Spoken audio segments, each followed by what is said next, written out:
તાલુકા શિક્ષણ અધિકારી દ્વારા શાળાની મુલાકાત લેવામાં આવી। થોડા દિવસ અગાઉ નાના બાળક પાસે બાથરૂમ સાફ કરાવવાની કામગીરી કરાવતા બાળકને હેન્ડપંપથી હાથની આંગળીઓને ઈજા થવા પામી હતી।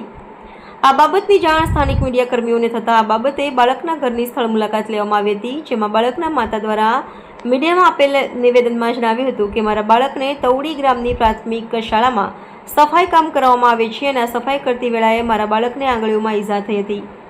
આ ઈજા શાળાના શિક્ષક દ્વારા હેન્ડપંપમાં પાણી ભરી લાવવા માટે કહેવામાં આવતા હેન્ડપંપમાં હાથની આંગળીઓમાં ઈજા થઈ હોવાનું બાળકના વાલીએ જણાવ્યું હતું, જે બાદ મીડિયા દ્વારા આ બાબતે સમાચાર પ્રસિદ્ધ કરવામાં આવ્યા હતા, જેને ભરૂચ શિક્ષણ વિભાગ દ્વારા તાત્કાલિક સંજ્ઞાન લેતા આજરોજ તવડી પ્રાથમિક શાળા ખાતે જે તે શિક્ષકની પૂછપરછ તેમજ સ્થળ તપાસ કરી પ્રાથમિક અહેવાલ લેવામાં આવ્યો હતો।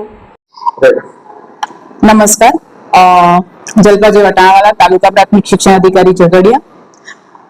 આજરોજ શાળા તવડીમાં બાળકને હાથમાં વાગ્યાની ઘટના અંગે જાણ થતા આજરોજ પ્રાથમિક શાળા તવડીની બીટ નિરીક્ષક સાથે મુલાકાત લીધી છે।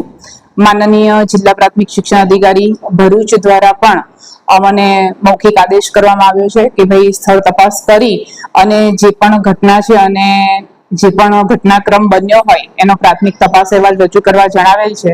તો આજે અમે સંબંધિત શાળાની મુલાકાત લઈ સંબંધિતોના નિવેદનો લઈશું અને એના આધારે જે પણ સત્ય હકીકત હશે તે અમે અહેવાલ મારફત અમારી વડી કચેરીને મોકલવાના છીએ અને જેની ગંભીર બેદરકારી આમાં માલુમ પડશે તે અંગેનો રિપોર્ટ પણ અમે અમારા માનનીય જિલ્લા પ્રાથમિક શિક્ષણ અધિકારી ભરૂચને કરીશું।